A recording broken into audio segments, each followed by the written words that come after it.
Hello दोस्तों, मैं हूं अमरदीप सिंह। आप सभी का स्वागत करता हूं अपने यूट्यूब चैनल सीजीपीएससी नॉलेज में। दोस्तों, जो आपका मंडी बोर्ड का एग्जाम है 25 फरवरी को, उसके लिए हमारा मंडी अधिनियम के लिए एमसीक्यू सीरीज चल रही थी, जिसमें हमने मंडी अधिनियम से रिलेटेड 4 क्लास ले चुके हैं एमसीक्यू की। आज मंडी अधिनियम से रिलेटेड जो है ये 5वीं क्लास है।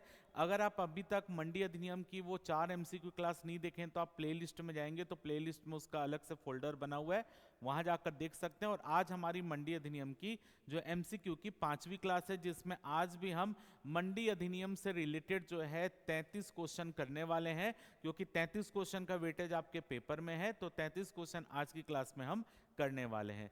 क्लियर? तो अगर आपको ये वीडियो अच्छा लग रहा होगा तो वीडियो को जरूर लाइक कीजिएगा, चैनल में नए हैं तो चैनल में सब्सक्राइब कीजिएगा और वीडियो को ज़्यादा से ज़्यादा शेयर कीजिएगा। इतने सारे क्वेश्चन बनाकर आपके लिए लाना बहुत मेहनत लगती है इसके लिए, तो अगर आपको चीज़ें पसंद आ रही होगी तो ज़रूर उसको लाइक कीजिए और शेयर कीजिए। चलिए स्टार्ट करते हैं हम। सबसे पहला क्वेश्चन आज देखते हैं। हाँ, आज मैं बता दूं आपको कई सारे नए क्वेश्चन भी देखने के लिए मिलेंगे, यानी वो क्वेश्चन हो सकता है आप पढ़े हो ना पढ़े हो, तो कई सारे नए क्वेश्चन भी, तो वीडियो को लास्ट तक बने रहना, क्योंकि कई सारी चीजें आपको आज के वीडियो में कई सारी नई चीजें भी पता चलेंगी। चलिए देखते हैं क्वेश्चन। पहला क्वेश्चन है क्वेश्चन नंबर 68। जब कभी मंडी समिति को सोध्य कोई रकम वसूल होने योग्य ना हो तो यदि वह राशि 2000 रुपए से अनधिक है तो अध्यक्ष के आदेश से उसे बट्टे खाते में डाला जा सकता है। यदि वह राशि 2000 से अधिक हो तो संचालक के आदेश से उसे बट्टे खाते में डाला जा सकता है। ए और बी दोनों सही है, ना तो ए और ना ही बी सही है। चलिए बताइए यहां पर क्या होगा। सबसे पहले अपने को यह समझना पड़ेगा कि बट्टा खाता किसको बोलते हैं। देखिए क्या होता है, जब मंडी समिति मान लेते हैं किसी से रकम मंडी समिति को वसूल करना है, लेकिन वो रकम मंडी समिति वसूल नहीं कर पा रही है तो उसको डूबत खाते में डालते हैं। जैसे बैंक किसी को लोन देता है और लोन देने के बाद अगर वो लोन रिकवर नहीं हो पाता तो बैंक उसको अपने डूबत खाते में डाल देता है। ठीक है, तो यानी वो वसूल नहीं कर पा रहे हैं। तो ऐसी स्थिति में मंडी समिति के साथ भी होती है ऐसी स्थिति।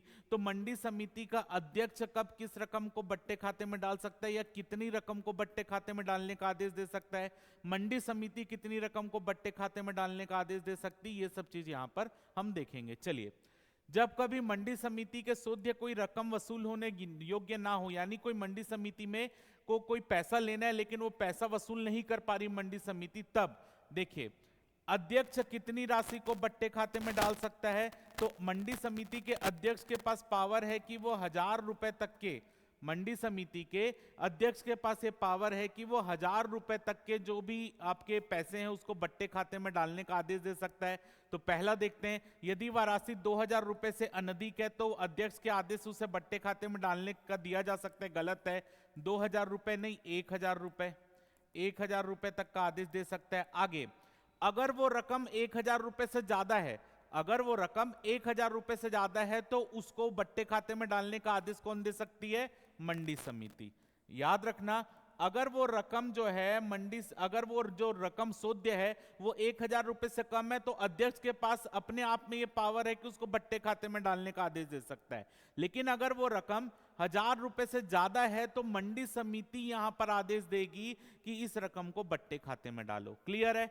तीसरा पॉइंट, यदि वो रकम 5000 रुपए से अधिक है, अगर वो रकम 5000 रुपए से अधिक है जिसको बट्टे खाते में डालना है, तो ऐसी स्थिति में मंडी समिति के पास तो पावर है इसको बट्टे खाते में डालने का, लेकिन मंडी समिति, क्योंकि अगर ये रकम 5000 से ज्यादा है तो मंडी समिति को संचालक से परमिशन लेनी पड़ेगी इसको बट्टे खाते में डालने का।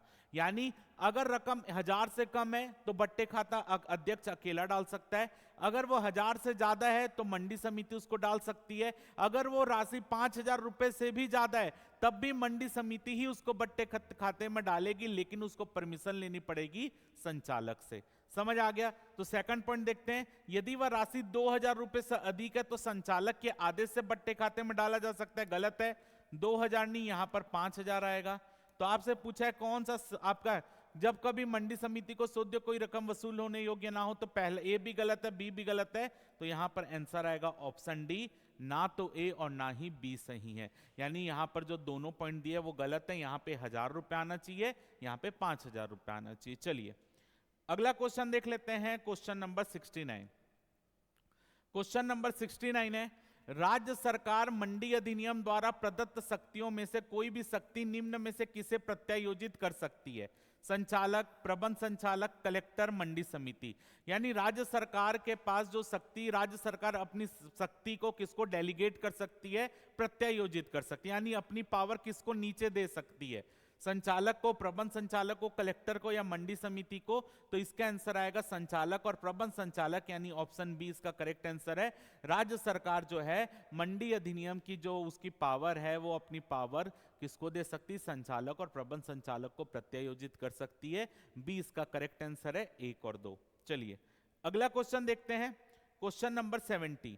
क्वेश्चन नंबर 70 है, बोर्ड, संचालक या किसी मंडी समिति के विरुद्ध कोई वाद खारिज कर दिया जाएगा यदि, यानी बोर्ड के विरुद्ध, संचालक के विरुद्ध या मंडी समिति के विरुद्ध कोई केस निरस्त हो जाएगा कब? वह अभिकथित वाद हेतुक होने के 2 माह के भीतर संस्थगित ना किया गया हो, वह अभिकथित वाद हेतुक होने के 4 माह के भीतर संस्थगित ना किया गया हो। तीसरा है यहां पर, वह अभिकथित वाद हेतुक होने के 6 माह के भीतर संस्थगित ना किया गया हो, वह अभिकथित वाद हेतुक होने के 12 माह के भीतर संस्थगित ना किया गया हो। यानी अगर आप सीधा, अगर मैं इसको सरल शब्दों में बोलूं तो क्वेश्चन ये पूछने की कोशिश कर रहा है कि अगर किसी व्यक्ति को बोर्ड के विरुद्ध कोई न्यायालय में केस चलाना है, या किसी व्यक्ति को अगर मंडी समिति के विरुद्ध चलाना है, संचालक के विरुद्ध चलाना है, तो वो जब वो कोई कुछ काम किया होगा उसी के विरुद्ध तो आप क्या कर सकते हो? केस कर सकते हो। तो वो काम हुए कितने दिन हो गए होंगे या कितने दिनों के भीतर आपको केस लगाना आवश्यक है। अगर वो समय अवधि निकल गई तो आप केस नहीं लगा सकते। तो इसका आंसर होगा वह अभिकथित वाद हेतुक होने के 6 माह के भीतर संस्थगित ना किया गया हो। यानी उसको जब उन्होंने कोई काम किया उसके 6 माह के भीतर अगर यहां पर आप अपील करना चाहते हैं, यानी अगर आप वहां पर केस लगाना चाहते हैं न्यायालय में, तो लगाया जा सकता है। तो 6 माह इसका करेक्ट आंसर होगा। अगला क्वेश्चन देखते हैं, क्वेश्चन नंबर 71 है, बोर्ड या किसी मंडी समिति में से किसी भी की कार्रवाई केवल इस कारण से अविधि मान्य नहीं होगी। यानी बोर्ड या किसी मंडी समिति की कार्रवाई को इस कारण से अविधि मान्य नहीं बोला जाएगा। किस कारण से? उसमें कोई रिक्ति या गठन में त्रुटि है, उसके सदस्य के रूप में कार्य करने वाले किसी व्यक्ति के निर्वाचन नाम निर्देशन में कोई त्रुटि है, ए और बी दोनों, ना तो ए और ना ही बी। तो मंडी समिति में अगर कोई रिक्ति है लेकिन मंडी समिति ने कोई काम कर दिया है, तो ऐसी स्थिति में वो रिक्ति के कारण थोड़ी उसके कार्रवाई को निरस्त करेंगे। यानी कहने का मतलब ये है, मान लेते हैं कि विधानसभा चुनाव होते हैं, विधानसभा में 85 लोग, मान लेते हैं छत्तीसगढ़ में 90 विधानसभा सीट है, 85 सीटों में चुनाव हो पाया, 5 सीटें में चुनाव किसी कारणवश नहीं हो पाया, तो जो 85 लोग मिलकर काम करेंगे उसको ही तो मान्य माना जाएगा। ऐसा तो नहीं बोलेंगे कि 5 सीट रिक्त है तो इनके काम को मान्य नहीं माना जाएगा। तो कुछ में कोई रिक्ति या गठन में त्रुटि है, तो ऐसी स्थिति पर उसकी कार्रवाई को अविधि मान्य नहीं बोला जा सकता। उसके सदस्य के रूप में कार्य करने वाले किसी व्यक्ति के निर्वाचन या नाम निर्देशन में त्रुटि है, अगर किसी एक पर्टिकुलर व्यक्ति का नाम निर्देशन गलत हो गया है या निर्वाचन गलत तरीके से हो गया, तो उसके बाद भी जो मंडी समिति कार्रवाई होगी वो मान्य मानी जाएगी, अविधि मान्य नहीं बोलेंगे। तो ये भी सही है। तो इसका आंसर आएगा ऑप्शन सी, ए और बी दोनों। चलिए अगला क्वेश्चन देखते हैं, क्वेश्चन नंबर 72। यदि नवीन मंडी क्षेत्र की मंडी समितियों के बीच अपने अपने दायित्व या दावे के संबंध में कोई विवाद उत्पन्न हो जाए तो क्या होगा? ऐसे विवाद बोर्ड को भेजे जाएंगे, ऐसे विवाद उस जिले के कलेक्टर को भेजे जाएंगे, ऐसे विवाद प्रथम वर्ग के न्यायिक मजिस्ट्रेट को भेजे जाएंगे, ऐसे विवाद राज्य सरकार को भेजे जाएंगे। तो याद रखिएगा, अगर कोई नवीन मंडी क्षेत्र बन रहा है, यानी एक मंडी को तोड़ के 2 अलग अलग मंडी बना दिए, उनके दोनों के मध्य आपस में विवाद हो गया पैसों के लिए, आस्तियों के लिए, तो ऐसी स्थिति में विवाद किसके पास भेजे जाएंगे? राज्य सरकार के पास भेजे जाएंगे। यानी डी इसका करेक्ट आंसर है, ऐसे विवाद राज्य सरकार के पास भेजे जाएंगे। चलिए अगला क्वेश्चन देख लेते हैं। अगला क्वेश्चन है क्वेश्चन नंबर 73। बोर्ड के संबंध में कौन सा कथन सही है? यानी आपको सही कथन की पहचान करना है। बोर्ड का मतलब छत्तीसगढ़ राज्य कृषि विपणन बोर्ड। तो छत्तीसगढ़ राज्य कृषि विपणन बोर्ड के संबंध में कौन सा कथन सही है? कृषि विभाग का मंत्री बोर्ड का अध्यक्ष होगा। बोर्ड का उपाध्यक्ष का नाम निर्देशन बोर्ड के पदेन सदस्यों से भिन्न सदस्यों में से अध्यक्ष के द्वारा किया जाएगा। ए और बी दोनों, ना तो ए और ना ही बी। तो आपको बताना है जो छत्तीसगढ़ राज्य कृषि विपणन बोर्ड है उसके बारे में कौन सा कथन सही है। तो देखिए जो कृषि मंत्री होता है, जो छत्तीसगढ़ शासन का कृषि मंत्री होगा, वही छत्तीसगढ़ राज्य कृषि विपणन बोर्ड का अध्यक्ष होगा। पहला पॉइंट बिल्कुल सही है। बोर्ड का उपाध्यक्ष का नाम निर्देशन बोर्ड के पदेन सदस्यों से बिन सदस्यों के द्वारा अध्यक्ष के द्वारा किया जाएगा, बिल्कुल गलत है। याद रखना, देखिए बोर्ड में 3 तरीके के सदस्य होते हैं। सबसे पहले बोर्ड का एक अध्यक्ष होता है, बोर्ड के अध्यक्ष के बाद बोर्ड में होते हैं पदेन सदस्य, और इसके बाद होते हैं बोर्ड का नाम निर्देशित सदस्य। ये इतने टाइप के सदस्य बोर्ड में आते हैं, ठीक है। अगर आप उसका डिटेल पढ़े होंगे तो आपको पता होगा कि बोर्ड में एक अध्यक्ष होता है, एक पदेन सदस्य, मतलब पदेन सदस्य होता है, नाम निर्देशित सदस्य। इस तरीके से बोर्ड की संरचना होती है। तो जो बोर्ड का अध्यक्ष होता है वो तो कृषि मंत्री होता है, लेकिन जो बोर्ड का उपाध्यक्ष होता है वो पदेन सदस्यों को छोड़ के जो नाम निर्देशित सदस्य होते हैं, इन नाम निर्देशित सदस्य में से राज्य सरकार के द्वारा इनको नाम निर्देशित किया जाता है उपाध्यक्ष के रूप में। तो यहां पर लिखा है बोर्ड का उपाध्यक्ष का नाम निर्देशन बोर्ड के पदेन सदस्यों से बिन सदस्यों में से अध्यक्ष के द्वारा किया जाएगा, ये गलत है। अध्यक्ष नहीं करता, राज्य सरकार करती है। अध्यक्ष नहीं करेगा, राज्य सरकार करेगी। तो यहां पर आपका ये पॉइंट गलत हो गया। तो आपका कौन सा कथन सही है? ए इस क्वेश्चन का बिल्कुल करेक्ट आंसर है। कृषि विभाग का मंत्री बोर्ड का अध्यक्ष होगा। चलिए अगला क्वेश्चन देख लेते हैं। क्वेश्चन नंबर 74 है, बोर्ड के नाम निर्देशित सदस्यों को भत्ते निम्न में से किससे दिए जाते हैं? यानी जो छत्तीसगढ़ राज्य कृषि विपणन बोर्ड के सदस्य होते हैं, नाम निर्देशित सदस्य, उनको भत्ते किससे दिए जाते हैं? मंडी समिति निधि से, राज्य विपणन विकास निधि से, चक्रीय विपणन विकास निधि से, या इनमें से कोई नहीं। तो याद रखेंगे जो बोर्ड के नाम निर्देशित सदस्य होते हैं तो बोर्ड के लिए एक निधि बनाई जाती है जिसका नाम होता है छत्तीसगढ़ राज्य विपणन विकास निधि। तो याद रखना, ये राज्य विपणन विकास निधि जो होती है बोर्ड के लिए बनाई जाती है। इसमें जो भी मंडी समिति होती है, मंडी समिति अपनी कुल आय का अधिकतम 40%, हर मंडी समिति अपनी कुल आय का लगभग 40% जो होता है वो राज्य विपणन विकास निधि के रूप में जमा करती है। और ये राज्य विपणन विकास निधि बोर्ड के अधीन निधि होती है और बोर्ड के जो भी खर्चे होते हैं, व्यय होते हैं, वो इसी निधि से होते हैं। तो राज्य विपणन विकास निधि इसका करेक्ट आंसर होगा कि बोर्ड के नाम निर्देशित सदस्यों को भत्ते किससे दिए जाते हैं? राज्य विपणन विकास निधि से दिए जाते हैं। बी इसका करेक्ट आंसर है। अगला क्वेश्चन देख लेते हैं, क्वेश्चन नंबर 75। अब इसको थोड़ा सा आपको अच्छे से समझना पड़ेगा। ये क्वेश्चन जो है, ये पेपर में ऐसे क्वेश्चन बनते रहते हैं, तो आपको ये क्वेश्चन थोड़ा बेहतर तरीके से समझना पड़ेगा। मैंने थोड़ी देर पहले आपको बोला था कई सारे आपको नए क्वेश्चन भी मिलेंगे।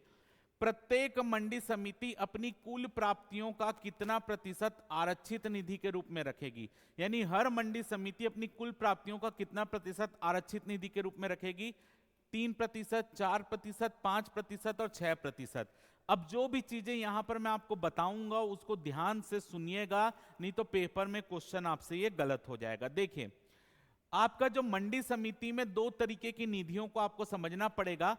एक निधि होती है स्थायी निधि, याद रखिएगा। मंडी समिति की एक निधि होती है स्थायी निधि और एक निधि होती है आरक्षित निधि। याद रखिएगा इस चीज को। मंडी समिति में 2 तरीके की निधि मैं आपको बता रहा हूं, एक होता है स्थायी निधि, एक होता है आरक्षित निधि। स्थायी निधि को हम परमानेंट फंड बोलते हैं, आरक्षित निधि को हम रिजर्व फंड बोलते हैं। याद रखिएगा, परमानेंट फंड और रिजर्व फंड। परमानेंट फंड किसको बोलते हैं? ऐसी निधि जो मंडी समिति में, या ऐसे पैसे जो मंडी समिति में हमेशा बने रहेंगे। इस पैसों को कभी भी कम नहीं किया जाएगा, ये हमेशा बने रहेंगे। अगर इस पैसों को कम भी किया जाना है तो यहां पर प्रबंध संचालक की परमिशन लगेगी उसको कम करने के लिए। तो स्थायी निधि कितना होती है? स्थायी निधि जो होती है मंडी समिति की वो 20% होती है। यानी मंडी समिति की जितनी भी आय होगी अनुज्ञप्ति फीस से, मंडी शुल्क से, उसका टोटल 20% जो होगा ये मंडी समिति की स्थायी निधि होगी। याद रखना, मंडी समिति की स्थायी निधि जो होती है वो मंडी समिति की जो आय का 20% होती है, ये भी याद रखिएगा। लेकिन क्वेश्चन आपका स्थायी निधि नहीं पूछा है, क्वेश्चन आपका पूछा है आरक्षित निधि। अब मंडी समिति की एक आरक्षित निधि भी होती है। वो आरक्षित निधि क्या होती है कि मंडी समिति के जो सदस्य पहले रह चुके हैं उसको मंडी समिति को पेंशन देना पड़ेगा, उनको अलग अलग भत्ते देने पड़ेंगे। तो जो मंडी समिति का ऐसा पैसा जो लोगों के भविष्य निधि में, पेंशन में, ऐसा में खर्चा किया जाता है, तो उसके लिए मंडी समिति अपनी आरक्षित निधि रखती है, जिस आरक्षित निधि से ही उन खर्चों को पूर्ति किया जाता है। तो आरक्षित निधि कितना होता है? तो आरक्षित निधि जो होता है, हर मंडी समिति को अपनी कुल आय का 5% आरक्षित निधि के रूप में रखना पड़ता है। तो इस क्वेश्चन का आंसर होगा 5% सी। लेकिन अब जो मैं बोल रहा हूं उसको बेहद ध्यान से सुनिएगा। 2022 में, याद रखिएगा, 2022 में, डेट भी मैं बता दे रहा हूं, 15 नवंबर 2022, 15 नवंबर 2022 को राज्य सरकार के द्वारा राजपत्र में एक अधिसूचना जारी की गई और इस अधिसूचना के तहत अब आरक्षित निधि वर्तमान में 5% से बढ़ाकर 15% कर दी गई है। याद रखना, अब जो आरक्षित निधि थी वो पहले 5% थी, लेकिन 2022 में संशोधन करके इसको 15% बढ़ा दिया गया है।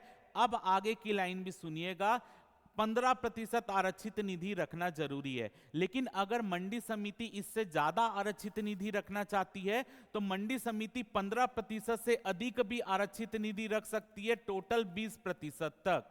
याद रखिएगा, मंडी समिति को अगर 15% से ज्यादा आरक्षित निधि रखना है तो ऐसी स्थिति में मंडी समिति संचालक की परमिशन लेकर अपनी आरक्षित निधि को 20% तक बढ़ा सकती है, यानी 15% से एक्स्ट्रा 5% और रख सकती है 20% तक। लेकिन प्रत्येक मंडी समिति को आरक्षित निधि 15% रखना ही पड़ेगा। अगर मंडी समिति संचालक से परमिशन लेती है तो 5% और अपनी आरक्षित निधि बढ़ाकर 20% तक ले जा भी सकती है। याद रखना, स्थायी निधि कितना है? 20%। स्थायी निधि से अगर कोई भी खर्चा करना होगा मंडी समिति को तो वो प्रबंध संचालक की परमिशन लेगी। यहां पर अगर मंडी समिति को अपनी आरक्षित निधि को बढ़ाना होगा 20% तक तो वो परमिशन लेगी संचालक की। तो प्रबंध संचालक और संचालक में अंतर होता है, उसको मैंने क्लास में बताया हुआ है। तो यहां पर अगर देखो मेरे ऑप्शन में यहां पर कहीं पर भी 15% नहीं दिख रहा है तो मैंने संशोधन के पहले का क्वेश्चन लिया है, तो मैंने इसको 5% आंसर लिया है। समझ आ गया? लेकिन अगर आपको करंट डेटा के हिसाब से पेपर में पूछा जाए तो आरक्षित निधि अब बढ़ के 15% हो चुकी है, तो आपको ऑप्शन से बनाना पड़ेगा, क्योंकि आपके सिलेबस में 2018 तक का संशोधन लिखा है और यह संशोधन 2022 में हुआ है। तो आपको ऑप्शन देखना पड़ेगा कि वो 15% वाला पूछने की कोशिश कर रहा है या वो 5% वाला पूछने की कोशिश कर रहा है, क्योंकि ये ऑप्शन में अगर आप कहीं भी देखोगे तो 15% नहीं है, यानी मैंने 2018 के पहले का यहां पर क्वेश्चन लिया है तो 5% मैंने आंसर लिया है। अगर यहां पर ऑप्शन में, हाँ, अगर आपको ऑप्शन में 5% और 15% दोनों दिख जा रहा है तो आप अभी के संशोधन के हिसाब से 15% को आंसर लोगे, वो ज्यादा बेहतर आंसर होगा। क्लियर है? तो यहां पर मैंने स्थायी निधि और आरक्षित निधि आपसे डिस्कस कर लिया है। चलिए अगला क्वेश्चन देखते हैं, क्वेश्चन नंबर 76। क्वेश्चन नंबर 76 है, निम्न में से कौन सा कथन सही है? सचिव प्रतिवर्ष 7 जुलाई को या उसके पहले मंडी समिति के आगामी वित्तीय वर्ष की आय तथा व्यय का प्राक्कलन वित्त समिति के समक्ष प्रस्तुत करेगा। वित्त समिति बजट प्राक्कलन पर विचार कर उसमें उपांतरण या परिवर्धन कर उसे अधिक से अधिक 15 जुलाई तक मंडी समिति को प्रस्तुत करेगी। अब यह भी आप लोगों के लिए नया क्वेश्चन होगा, तो याद रखना कि मंडी समिति के बजट के संबंध में कौन सा कथन सही है। तो मंडी समिति में एक अलग से उप समिति बनती है जिसे वित्त समिति कहा जाता है। तो मंडी समिति क्या करती है? जो सचिव होता है प्रतिवर्ष 7 जुलाई को या उसके पहले मंडी समिति के आगामी वित्तीय वर्ष की आय तथा व्यय का प्राक्कलन वित्त समिति के समक्ष प्रस्तुत करेगा। बिल्कुल सही है, यानी अब जो सचिव होगा मंडी समिति का सचिव, वो मंडी समिति का एक बजट तैयार करेगा। वो बजट को वो 7 जुलाई के पहले पहले किसको भेजेगा? वो बजट को 7 जुलाई के पहले पहले वित्त समिति के पास भेजेगा। अब वित्त समिति जो सचिव ने बजट दिया है उस पर विचार करेगी और उस बजट पर अगर कुछ चेंज करना है या उसको सेम रखना है, वो उसको जो भी करना है, उसके बाद वो 15 जुलाई तक इस बजट को भेज देगी मंडी समिति के पास। याद रखना 15 जुलाई तक वो वित्त समिति वो बजट किसके पास भेजेगी? मंडी समिति के पास।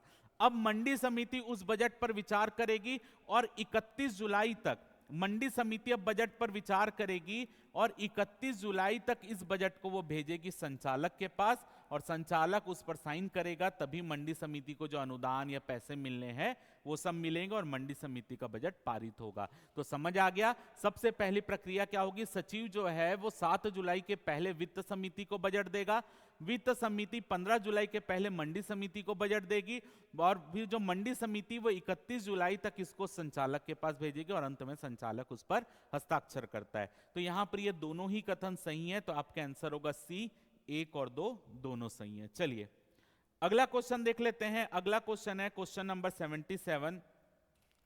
निम्न में से किसकी परिभाषा छत्तीसगढ़ कृषि उपज मंडी अधिनियम की धारा 2 में बताई गई है? यानी इनमें से कौन सी ऐसी परिभाषा है जो मंडी अधिनियम की धारा नंबर 2 में बताई गई है? संविदा खेती, संविदा खेती उत्पादक, संविदा खेती उपभोक्ता, संविदा खेती क्रेता।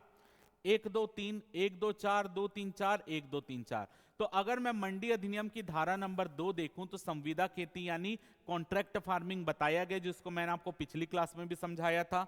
संविदा खेती उत्पादक कौन होगा? किसान होगा, जो कॉन्ट्रैक्ट फार्मिंग करके वहां पर क्या कर रहा है, अपने भूमि में फसल उगा रहा है, तो ये भी है। संविदा खेती उपभोक्ता ये नहीं बताया गया है, संविदा खेती क्रेता बताया गया। क्रेता का मतलब जो उस किसान से कॉन्ट्रैक्ट फार्मिंग करवाया है वो किसान से फसल खरीदेगा, तो वो हो गया संविदा खेती क्रेता। तो ये आपका 1 2 4 बताया गया, यानी इस क्वेश्चन का आंसर होगा ऑप्शन बी।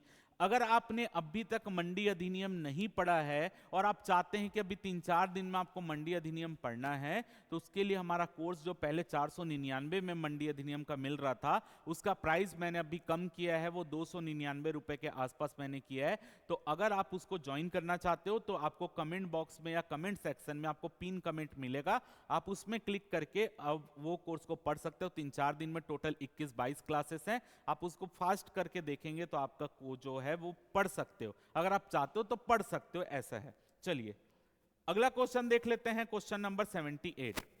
क्वेश्चन नंबर 78 है, छत्तीसगढ़ राज्य विपणन विकास निधि को निम्न में से किस उपशीर्ष में विभाजित नहीं किया जाता? मंडी परिवहन निधि, किसान सड़क निधि, कृषि अनुसंधान तथा अधोसंरचना निधि या बोर्ड निधि। यानी आपका छत्तीसगढ़ राज्य विपणन विकास निधि, मैंने अभी आपको बताया था छत्तीसगढ़ राज्य विपणन विकास निधि क्या है, जो बोर्ड के अधीन जो विपणन विकास निधि होती है वही है। तो बोर्ड के अधीन जो निधि होती है उसको 3 भागों में विभाजित किया जाता है। एक होता है किसान सड़क निधि। किसान सड़क निधि क्या होगी, जो मंडी क्षेत्र में जो सड़कें जाती हैं उन सड़कों के निर्माण के लिए जो आपका बोर्ड है वो पैसा जमा करेगा इस निधि के तहत, तो किसान सड़क निधि। कृषि अनुसंधान तथा अधोसंरचना निधि, यानी कृषि से रिलेटेड जो अलग अलग प्रशिक्षण होते हैं, लोगों को ट्रेनिंग दी जाती है, उसके लिए निधि होगी। और बोर्ड निधि, तो ये 3 निधि होती है। मंडी परिवहन निधि के नाम की कोई निधि नहीं होती। ये 3 को जो छत्तीसगढ़ राज्य विपणन विकास निधि उसको 3 शीर्षों में बांटा जाता है, किसान सड़क निधि, कृषि अनुसंधान तथा अधोसंरचना निधि और बोर्ड निधि। तो ए इसका करेक्ट आंसर होगा, इसमें विभाजित नहीं करते, लेकिन याद रखिएगा इस 3 में विभाजित करते हैं। आगे देखते हैं क्वेश्चन नंबर 79। यदि प्रथम बार कोई मंडी समिति स्थापित की जा रही है तो उसकी स्थापना तथा सनिर्माण के लिए, यानी जब पहली बार कोई मंडी समिति स्थापित की जा रही है तो उसकी स्थापना तथा सनिर्माण के लिए बोर्ड अधिकतम कितनी राशि अनुदान के रूप में दे सकता है? 2 लाख, 4 लाख, 6 लाख या 10 लाख? तो याद रखना, जब पहली बार कोई मंडी समिति स्थापित की जा रही तो जो छत्तीसगढ़ राज्य कृषि विपणन बोर्ड होगा वो अधिकतम 2 लाख रुपए तक का अनुदान दे सकता है। ये इसका करेक्ट आंसर है, 2 लाख रुपए। अगला क्वेश्चन देखते हैं, क्वेश्चन नंबर 80 है, मंडी अधिनियम के तहत दंडनीय अपराध की सुनवाई किसी न्यायालय में तब तक नहीं की जाएगी जब तक इसकी लिखित शिकायत निम्न में से किसके द्वारा पेश ना किया जाए। यानी कोई भी अगर मंडी अधिनियम के तहत कोई दंडनीय अपराध होता है तो उसके विरुद्ध न्यायालय में केस दायर कौन कर सकता है? केंद्र सरकार के प्राधिकृत कोई अधिकारी, अपकृत व्यक्ति, मान्यता प्राप्त उपभोक्ता संघ या उपरोक्त सभी। तो याद रखिएगा, अगर मंडी अधिनियम के तहत कोई दंडनीय अपराध हुआ है तो उसकी सुनवाई न्यायालय में तब की जाएगी जब केंद्र सरकार के द्वारा प्राधिकृत कोई अधिकारी या राज्य सरकार के द्वारा प्राधिकृत कोई अधिकारी न्यायालय में केस दायर करे। अपकृत व्यक्ति, जिसके साथ मंडी अधिनियम के तहत कुछ बुरा हुआ है, वो अपील कर सकता है। मान्यता प्राप्त उपभोक्ता संघ, जो मंडी अधिनियम के तहत मान्यता प्राप्त उपभोक्ता संघ है, वो किसी केस को न्यायालय में दायर कर सकते हैं। तो इसका आंसर आएगा डी, उपरोक्त सभी। ये तीनों के द्वारा अगर कोई केस दायर किया जा रहा है तो न्यायालय सुनवाई करेगा। आगे देख लेते हैं, अगला क्वेश्चन है क्वेश्चन नंबर 81। क्वेश्चन नंबर 81 है, निम्न में से मंडी समिति के उपाध्यक्ष के निर्वाचन के संबंध में कौन सा कथन सही नहीं है? यानी आपको गलत कथन की पहचान करना है उपाध्यक्ष के निर्वाचन के संबंध में। कलेक्टर द्वारा अध्यक्ष और सदस्यों के नाम प्रकाशन की तारीख से 1 माह के भीतर मंडी समिति का प्रथम सम्मेलन बुलाया जाएगा। ऐसे सम्मेलन की तारीख और समय को सम्मेलन की तिथि से 10 दिन पूर्व मंडी समिति के सूचना फलक पर लगाकर प्रकाशित किया जाएगा। जिला निर्वाचन अधिकारी इस सम्मेलन की अध्यक्षता करेगा, इनमें से कोई नहीं। यानी आपको गलत कथन की पहचान करना है मंडी समिति के उपाध्यक्ष के निर्वाचन के संबंध में। तो याद रखना, कलेक्टर द्वारा अध्यक्ष और सदस्यों के नाम प्रकाशन की तारीख से 1 माह के भीतर मंडी समिति का प्रथम सम्मेलन बुलाया जाएगा, बिल्कुल सही है, क्योंकि मंडी समिति के प्रथम सम्मेलन में ही उपाध्यक्ष का चुनाव होता है, इसी के लिए पॉइंट बिल्कुल सही है। ऐसे सम्मेलन की तारीख और समय को सम्मेलन के 10 दिन पहले मंडी समिति के सूचना फलक पर लगाया जाएगा, बिल्कुल सही है। जिला निर्वाचन अधिकारी इस सम्मेलन की अध्यक्षता करेगा, ये गलत है। जिला निर्वाचन अधिकारी इस सम्मेलन की अध्यक्षता नहीं करता। जिला निर्वाचन अधिकारी क्या करता है? नायब तहसीलदार पद श्रेणी से अनिम्न पद श्रेणी के व्यक्ति को अध्यक्षता करने के लिए नियुक्त करेगा। याद रखना, नायब तहसीलदार पद श्रेणी से अनिम्न पद श्रेणी, अनिम्न यानी नायब तहसीलदार श्रेणी का कोई अधिकारी या उससे अधिक ऊंचा श्रेणी का अधिकारी इस सम्मेलन की अध्यक्षता करेगा। तो नायब तहसीलदार पद श्रेणी से अनिम्न पद श्रेणी का अधिकारी इसकी अध्यक्षता करेगा। तो सी गलत है और यही क्वेश्चन पूछा है कौन सा सही नहीं है, तो सी इसका सही नहीं है, तो सी इस क्वेश्चन का करेक्ट आंसर है। अगला क्वेश्चन देख लेते हैं, क्वेश्चन नंबर 82। बोर्ड के अध्यक्ष, उपाध्यक्ष तथा सदस्यों के पद की अवधि नियुक्ति की तिथि से होगी 2 वर्ष, 3 वर्ष, 4 वर्ष, 5 वर्ष। अब इसको भी थोड़ा सा समझ लेते हैं, क्योंकि इसमें बहुत सारे बच्चों को डाउट आता है, तो इसको थोड़ा सा समझ लेते हैं। देखिए, छत्तीसगढ़ राज्य कृषि विपणन बोर्ड, मैंने थोड़ी देर पहले बोर्ड की संरचना आपको बताई थी। बोर्ड की संरचना में क्या था? बोर्ड में सबसे पहला होता था अध्यक्ष, यानी बोर्ड में सबसे पहले कौन होता था? अध्यक्ष। सेकंड होता थे बोर्ड के पदेन सदस्य, सेकंड होते हैं बोर्ड के पदेन सदस्य, और तीसरे होते हैं बोर्ड में नाम निर्देशित सदस्य, बोर्ड में नाम निर्देशित सदस्य। अब अच्छे से समझिएगा इस पॉइंट को जो मैं आपको बता रहा हूं। यहां पर बोर्ड में 3 तरीके के सदस्य हैं, एक है अध्यक्ष, पदेन सदस्य, नाम निर्देशित सदस्य। अब देखो, अध्यक्ष कौन होता है? कृषि मंत्री होता है, यानी जो आपका कृषि मंत्री होगा छत्तीसगढ़ राज्य का, वो डायरेक्ट छत्तीसगढ़ राज्य कृषि विपणन बोर्ड का क्या बन जाएगा? अध्यक्ष बन जाएगा। इसके अलावा बोर्ड में पदेन सदस्य होते हैं। पदेन सदस्य के रूप में कौन कौन आते हैं? जैसे कि आपका जो सहकारी विभाग का रजिस्ट्रार होता है, वो यहाँ पर पदेन सदस्य के रूप में आता है। आपका जो कृषि सचिव होगा, कृषि संचालक होगा, वो सब पदेन सदस्य के रूप में आते हैं। नाम निर्देशित सदस्य कौन होगा? जैसे कि छत्तीसगढ़ राज्य की विधानसभा है, तो विधानसभा के जो 3 विधायक होंगे वो नाम निर्देशित यहाँ पर किए जाएंगे। आपके जो राज्य में जितनी मंडी समिति के अध्यक्ष यहाँ नाम निर्देशित किए जाएंगे, या आपके जितने भी मंडी समिति में व्यापारी प्रतिनिधि होती है, उनमें से व्यापारी प्रतिनिधियों को यहाँ नाम निर्देशित किया जाएगा। तो यहाँ पर आपके लिए ये इंपॉर्टेंट है कि जो नाम निर्देशित सदस्य होते हैं, नाम निर्देशित सदस्य का कार्यकाल 3 वर्ष का होता है। याद रखना, नाम निर्देशित सदस्य होते हैं, यानी अध्यक्ष और पदेन सदस्यों को छोड़कर जो नाम निर्देशित सदस्य होते हैं उनका कार्यकाल 3 साल का होता है। लेकिन अगर मैं बात करूं अध्यक्ष और पदेन सदस्य कौन होते हैं? जो अपने पद में होने के नाते यहां पर मंडी समिति के या बोर्ड के सदस्य बने। जैसे कि मैंने आपको रजिस्ट्रार बताया, तो जो व्यक्ति जब तक सहकारी विभाग है, सहकारिता विभाग है, उसमें रजिस्ट्रार, जो छत्तीसगढ़ राज्य सहकारी सोसाइटी अधिनियम के तहत जो आपके रजिस्ट्रार होते हैं, वो रजिस्ट्रार यहाँ पे पदेन सदस्य होते हैं। तो आप वो पदेन सदस्य कब तक अपने पद में रहेगा? जब तक वो रजिस्ट्रार बना रहेगा तब तक यहाँ पर अपने पद में रहेगा। ये अध्यक्ष कब तक बना रहेगा? जब तक ये व्यक्ति कृषि मंत्री होगा तब तक यहाँ पर अध्यक्ष बना रहेगा। तो अध्यक्ष भी तो एक प्रकार का पदेन सदस्य है। लेकिन अगर मैं आपसे पूछूं कि एक व्यक्ति मंत्री कितने दिनों तक रह सकता है? मैक्सिमम एक विधानसभा का कार्यकाल 5 साल होता है। अब वो विधानसभा चुनाव के बाद कोई व्यक्ति को कृषि मंत्री बनाया गया, तो वो अधिकतम कृषि मंत्री 5 साल तक रह सकता है कि नहीं? तो यहां पर कृषि मंत्री का कार्यकाल सामान्यतः 5 साल का होगा। उसको पद से पहले हटा दिए तो जैसे ही पद से हटाएंगे वो अध्यक्ष पद से भी हट जाएगा, क्योंकि वो जब तक कृषि मंत्री तभी तक तो अध्यक्ष है। तो उसका सामान्यतः कार्यकाल कितना हुआ? 5 साल का हुआ। लेकिन अगर उसको 2 साल बाद ही हटा दिए कृषि मंत्री के पद से, तो अब वो कृषि मंत्री के पद से हटा, यानी वो अध्यक्ष के पद से भी हट गया। तो समझ आ गया। तो यहां पर जो अध्यक्ष होगा उसका कार्यकाल सामान्यतः कितना हो सकता है, 5 साल। अगर उसको पहले हटा दिए तो जब उसको पद से हटाएंगे तब वो अध्यक्ष पद से भी हट जाएगा। यानी अगर वो कृषि मंत्री के पद से हटाया जा रहा है तो वो अध्यक्ष पद से भी तो अपने आप हट जाएगा। लेकिन एक व्यक्ति मैक्सिमम कृषि मंत्री कितना रह सकता है, 5 साल। अब 5 साल बाद दोबारा चुनाव हुए, अगर वो दोबारा कृषि मंत्री बन गया तो दोबारा अध्यक्ष बन जाएगा ना। लेकिन सामान्यतः एक टेन्योर उसका कितना हुआ, 5 साल का। वैसे ही जो पदेन सदस्य होते हैं, जो रजिस्ट्रार होता है, एक सेम रजिस्ट्रार इस पद में कितने समय के लिए रह सकता है, तो उसकी भी अवधि है 5 साल। लेकिन अगर वो रजिस्ट्रार के पद से हट गया, अगर वो रजिस्ट्रार के पद से हट गया तो ये इस पद से भी हट जाएगा। तो सामान्यतः उसको 5 साल तक ही यहां पर रखा जा सकता है पदेन सदस्य के रूप में।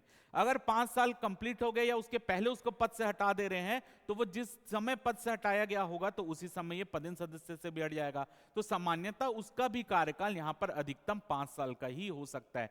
5 साल बाद इसको चेंज करना ही पड़ेगा, इतना हमेशा याद रखिएगा।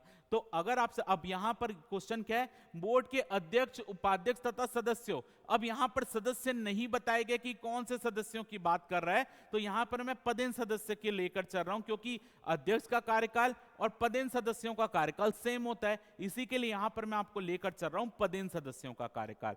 तो यहां पर अगर अब यहां पर बच्चों में एक क्वेश्चन आएगा कि जो उपाध्यक्ष होता है वो तो नाम निर्देशित सदस्यों से चुना जाता है, लेकिन जिन भी नाम निर्देशित सदस्यों से उपाध्यक्ष का चुनाव होगा तो उपाध्यक्ष का कार्यकाल भी 5 साल का ही होगा। भले ही नाम निर्देशित सदस्यों का कार्यकाल 3 साल का क्यों ना हो, लेकिन उपाध्यक्ष का कार्यकाल 5 साल का ही होगा।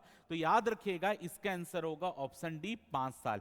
अगर अब यहां पर आपको यह दिक्कत आएगा कि कब मैं 5 साल लूं, कब 3 साल लूं, तो हमेशा याद रखना, अगर आपके क्वेश्चन में पूछा है बोर्ड के अध्यक्ष, सदस्य और उपाध्यक्ष का कार्यकाल कितना होता है, या बोर्ड के अध्यक्ष और सदस्यों का कार्यकाल कितना होता है, अगर आपके क्वेश्चन में अध्यक्ष जरूर शब्द दिख रहा है तो आप आंसर लेंगे 5 साल। लेकिन अगर आपको बोल रहा है बोर्ड के नाम निर्देशित सदस्यों का कार्यकाल कितना होता है, तब आप आंसर लेंगे 3 साल। क्योंकि आप जब मंडी अधिनियम पढ़े होंगे तो वहां पर आपने पढ़ा होगा कि बोर्ड में अध्यक्ष और पदेन सदस्यों को छोड़कर बाकी जितने सदस्य होते हैं उनका कार्यकाल पद धारण करने से 3 साल का होता है। तो अब अध्यक्ष और मैं पदेन सदस्यों को छोड़ दूं तो बचे सदस्य कौन हुए, नाम निर्देशित सदस्य हुए। तो नाम निर्देशित सदस्य बोलेगा तो 3 साल, अध्यक्ष वाला पॉइंट लिखा आया तो 5 साल लेकर चलना है, इसलिए इस क्वेश्चन का आंसर होगा ऑप्शन डी, 5 साल। चलिए अगला क्वेश्चन देख लेते हैं। अगला क्वेश्चन है यहां पर, कृषि एवं खाद्य प्रसंस्करण उद्योगों की श्रेणी के अंतर्गत आने वाली इकाइयों को स्थायी पूंजी निवेश का कितना प्रतिशत मंडी शुल्क में अधिकतम छूट के रूप में प्राप्त होगा। कृषि खाद्य एवं प्रसंस्करण उद्योग की श्रेणी के अंतर्गत आने वाली इकाइयों को स्थायी पूंजी निवेश का कितना प्रतिशत मंडी शुल्क के रूप में माफ होता है, 50%, 60%, 75% या 100%। तो इसका आंसर होगा 75%। तो यहां पर कृषि एवं खाद्य प्रसंस्करण उद्योग की श्रेणी के अंतर्गत आने वाली इकाइयों को मंडी शुल्क में उनके स्थायी पूंजी निवेश का जो कितना प्रतिशत मंडी शुल्क के रूप में माफ होता है, 75%। सी इसका करेक्ट आंसर है। नया क्वेश्चन है आपके लिए। अगला क्वेश्चन देखते हैं, और यहां से आपका इंपॉर्टेंट क्वेश्चन चालू होते हैं, आपके और इंपॉर्टेंट क्वेश्चन, और जितने क्वेश्चन अभी हम करेंगे यहां से आपको पेपर में कोई ना कोई क्वेश्चन जरूर देखने के लिए मिलेगा। ठीक है, तो आपके लिए अगर नया क्वेश्चन है तो यहां पर जितनी भी चीज मैं बता रहा हूं उसको अच्छे से पढ़ लीजिएगा। मंडी समिति के किसी भी सम्मेलन के लिए गणपूर्ति कितनी होती है, यानी मंडी गणपूर्ति क्या होता है, कोरम, न्यूनतम सदस्य संख्या जिससे किसी मीटिंग को स्टार्ट किया जा सकता है उसको बोलते हैं कोरम। तो मंडी समिति के किसी भी सम्मेलन के लिए गणपूर्ति कितनी होगी, मंडी समिति के कुल सदस्य संख्या के 1/3 से, मंडी समिति के तत्कालीन सदस्य संख्या के 1/3 से, मंडी समिति के कुल सदस्य संख्या के 1/10 से, मंडी समिति के तत्कालीन सदस्य संख्या के 1/10 से। तो याद रखिएगा मंडी समिति के लिए जो गणपूर्ति होती है मंडी समिति के तत्कालीन सदस्य संख्या के 1/3 से होती, यानी 20 क्वेश्चन का करेक्ट आंसर होगा मंडी समिति के तत्कालीन सदस्य संख्या के 1/3 से। अगला क्वेश्चन देख लेते हैं, क्वेश्चन नंबर 85। निम्न में से किसके निर्देशों पर मंडी समिति का विशेष सम्मेलन बुलाया जा सकेगा, यानी किसके निर्देशों पर मंडी समिति का विशेष सम्मेलन बुला सकते हैं, प्रबंध संचालक, कलेक्टर, ए और बी दोनों, ना तो ए और ना ही बी। तो याद रखिएगा अगर प्रबंध संचालक या कलेक्टर ने मंडी समिति के विशेष सम्मेलन की सिफारिश की तो मंडी समिति का विशेष सम्मेलन बुलाया जाएगा। सी इसका करेक्ट आंसर है। तो याद रखिएगा, कलेक्टर के बोलने पर या प्रबंध संचालक के बोलने पर जो मंडी समिति का अध्यक्ष होगा वो मंडी समिति का विशेष सम्मेलन बुलाएगा। तो ए और बी इसका करेक्ट आंसर है, यानी सी इसका करेक्ट आंसर है। अगला क्वेश्चन देखते हैं, क्वेश्चन नंबर 86। मंडी समिति का सम्मेलन प्रत्येक माह कम से कम एक बार होना चाहिए, प्रत्येक 2 माह में कम से कम एक बार होना चाहिए, प्रत्येक 3 माह में कम से कम एक बार होना चाहिए, प्रत्येक 4 माह में कम से कम एक बार होना चाहिए। तो याद रखिएगा, कई बच्चों को यहां पर भी कंफ्यूजन आता है। जो बोर्ड होता है छत्तीसगढ़ राज्य कृषि विपणन बोर्ड, तो बोर्ड का सम्मेलन हर 3 माह में एक बार बुलाते हैं। याद रखिएगा, छत्तीसगढ़ राज्य कृषि विपणन बोर्ड जो है उसका सम्मेलन हर 3 महीने में एक बार होता है, जबकि मंडी समिति का सम्मेलन प्रत्येक माह कम से कम एक बार होना चाहिए। ए इस क्वेश्चन का करेक्ट आंसर होगा, प्रत्येक माह कम से कम एक बार। अगला क्वेश्चन देख लेते हैं, क्वेश्चन नंबर 87।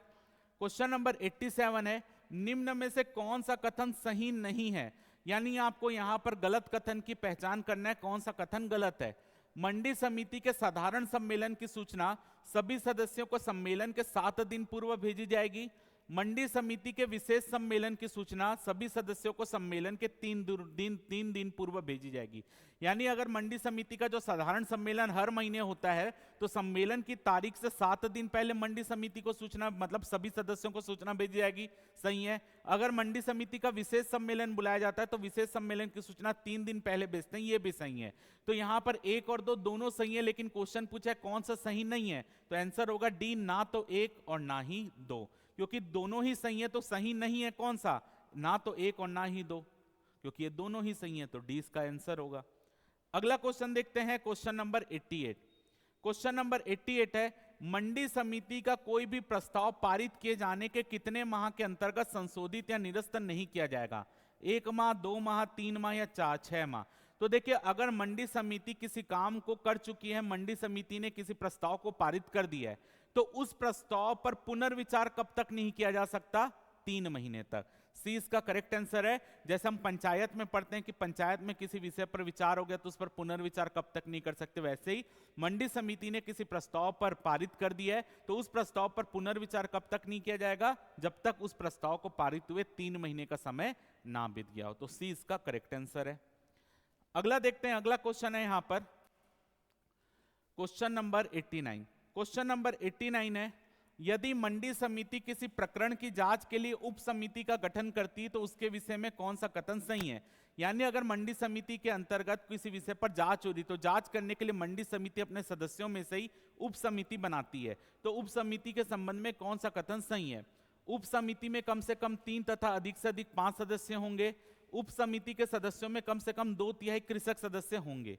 केवल 1, केवल 2, दोनों सही है, दोनों गलत है। तो देखिए, मंडी समिति की जो उप समिति होगी किसी विषय पर जांच करने के लिए उसमें कम से कम 3 और अधिकतम जो है 5 सदस्य होंगे, बिल्कुल सही है।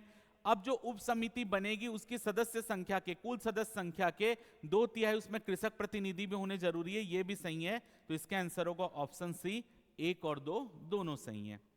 अगला क्वेश्चन देखते हैं, क्वेश्चन नंबर 90 है, मंडी समिति के सम्मेलन की प्रत्येक कार्रवाई की भाषा क्या होगी? यानी मंडी समिति का जो सम्मेलन होता है, मंडी समिति के सम्मेलन की कार्रवाइयों को सचिव रजिस्टर में नोट करेगा, तो सचिव किस भाषा में उसको नोट करता है? हिंदी, छत्तीसगढ़ी, स्थानीय बोली या उपरोक्त सभी? तो याद रखना, मंडी समिति के सम्मेलन की जो प्रत्येक कार्रवाई होगी वो हिंदी भाषा में होगी। ए इसका करेक्ट आंसर है। अगला क्वेश्चन देखते हैं, क्वेश्चन नंबर 91, अधिसूचित कृषि उपज की बिक्री कार्य योजना किसके द्वारा तैयार की जाती है?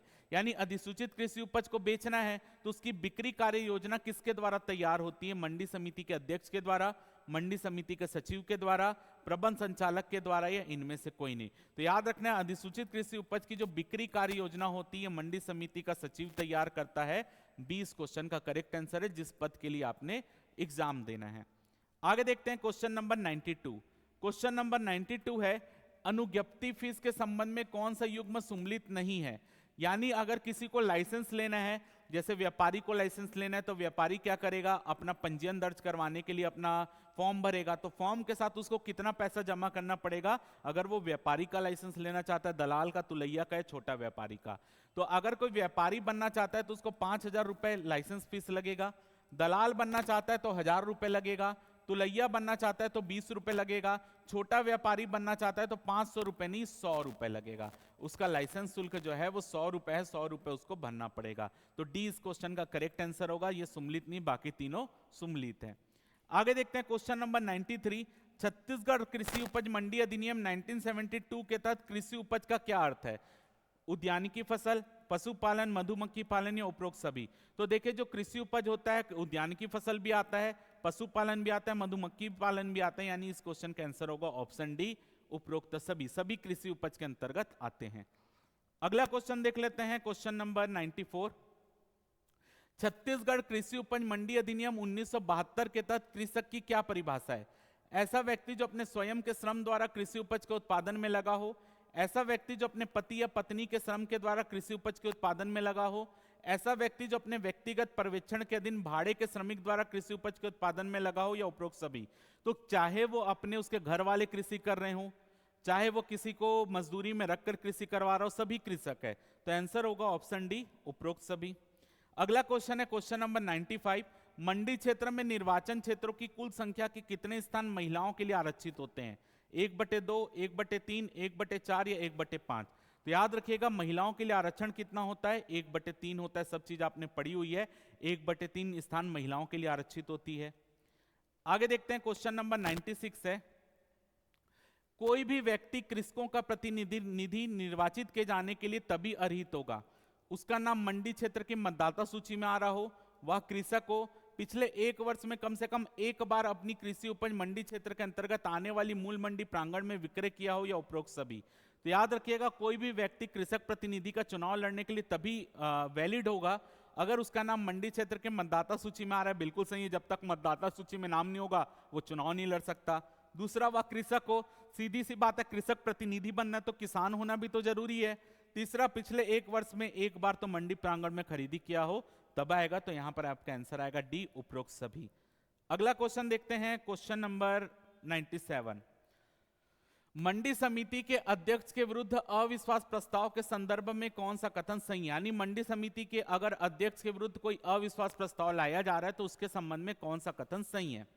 अविश्वास प्रस्ताव मंडी समिति के साधारण सम्मेलन में लाया जाएगा, अविश्वास प्रस्ताव मंडी समिति के विशेष सम्मेलन में लाया जाएगा, इस सम्मेलन की अध्यक्षता कलेक्टर द्वारा नियुक्त अधिकारी करेगा, इस सम्मेलन की अध्यक्षता संचालक द्वारा नियुक्त अधिकारी करेगा, इस सम्मेलन में पदेन सदस्य को वोट देने का अधिकार होगा, और 6th पॉइंट होगा इस सम्मेलन में पदेन सदस्य को वोट देने का अधिकार नहीं होगा। तो देखते हैं कौन सा सही है। अविश्वास प्रस्ताव मंडी समिति के साधारण सम्मेलन में लाया जाता है, नहीं, विशेष सम्मेलन में लाया जाता है। इस सम्मेलन की अध्यक्षता कलेक्टर द्वारा नियुक्त अधिकारी करेगा, बिल्कुल सही है, संचालक नहीं, कलेक्टर द्वारा नियुक्त अधिकारी करेगा। इस सम्मेलन में पदेन सदस्य को वोट देने का अधिकार होगा, नहीं, पदेन सदस्य को वोट देने का अधिकार नहीं होगा, जो कि 6वें पॉइंट में बताया गया। ऊपर देखते हैं तो सही क्या आ रहा है, दूसरा, तीसरा और छठवां। दूसरा, तीसरा और छठवां सही आ रहा है। यहां पर 6वां पॉइंट देख लीजिए, इस सम्मेलन में पदेन सदस्य को वोट देने का अधिकार नहीं होगा, बिल्कुल सही है। तो 2, 3, 6 कहां पर है? ऑप्शन सी में है। तो ऑप्शन सी इस क्वेश्चन का करेक्ट आंसर होगा, ऑप्शन सी। अगला है क्वेश्चन नंबर 98। मंडी समिति का अध्यक्ष या उपाध्यक्ष संचालक की बिना अनुमति लिए कोई भी 3 बैठक में अनुपस्थित रहता है तो पद में नहीं रह जाएगा, लगातार 3 बैठक में अनुपस्थित रहता है तो पद में नहीं रह जाएगा, कोई भी 5 बैठक में अनुपस्थित रहता है तो पद में नहीं रह जाएगा, लगातार 5 बैठक में अनुपस्थित रहता है तो पद में नहीं रह जाएगा। तो याद रखिएगा मंडी समिति का अध्यक्ष या उपाध्यक्ष बिना संचालक की परमिशन लिए लगातार 3 बैठक में अनुपस्थित रहता है तो वो पद में नहीं रह जाएगा, वैसे ही उसका पद खत्म हो जाएगा। अगला देखते हैं, क्वेश्चन नंबर 99 है। यदि मंडी समिति पशुधन सहित कृषि उपज की उन वस्तुओं के व्यापार की भी अनुमति देती है जो इस अधिनियम के अधीन अधिसूचित नहीं है, तो वह कौन सा शुल्क उद्ग्रहण कर सकती है? उपयोग शुल्क, विकास शुल्क, मंडी शुल्क या उपरोक्त सभी? तो याद रखना, अगर मान लेते हैं जो अधिसूचित कृषि उपज होती है, जो अनुसूची में बताई गई है, उसका व्यापार ही मंडी प्रांगण में होता है। लेकिन अगर वो अधिसूचित कृषि उपज नहीं, लेकिन उसकी भी खरीद बिक्री मंडी में की जानी है, तो उसके लिए मंडी समिति जो रहती है वो उपयोग शुल्क लेती है। ए इस क्वेश्चन का करेक्ट आंसर है। अगला है क्वेश्चन नंबर 100। राज्य मंडी बोर्ड सेवा का गठन किसके द्वारा किया जाता है? राज्य सरकार, छत्तीसगढ़ राज्य कृषि विपणन बोर्ड, संचालक या कलेक्टर? तो याद रखना, राज्य मंडी बोर्ड सेवा का गठन जो है छत्तीसगढ़ राज्य कृषि विपणन बोर्ड के द्वारा किया जाता है, यानी बी इस क्वेश्चन का करेक्ट आंसर है। क्लियर है? तो यहाँ पर आज हमने मंडी अधिनियम से रिलेटेड 33 क्वेश्चन यहाँ पर हमने किए हैं। कुछ क्वेश्चन एकदम नए लगे होंगे आपको, क्योंकि जितने को मंडी अधिनियम से रिलेटेड जितने पार्ट थे लगभग क्वेश्चन हमने किया हुआ है, तो थोड़ा बहुत एक्स्ट्रा क्वेश्चन भी यहाँ पर मैं कराने का आपको प्रयास किया हूँ, ताकि आपसे पेपर में अगर इससे रिलेटेड कोई भी क्वेश्चन नया आ रहा है तो आप उसके लिए अवेयर रहें।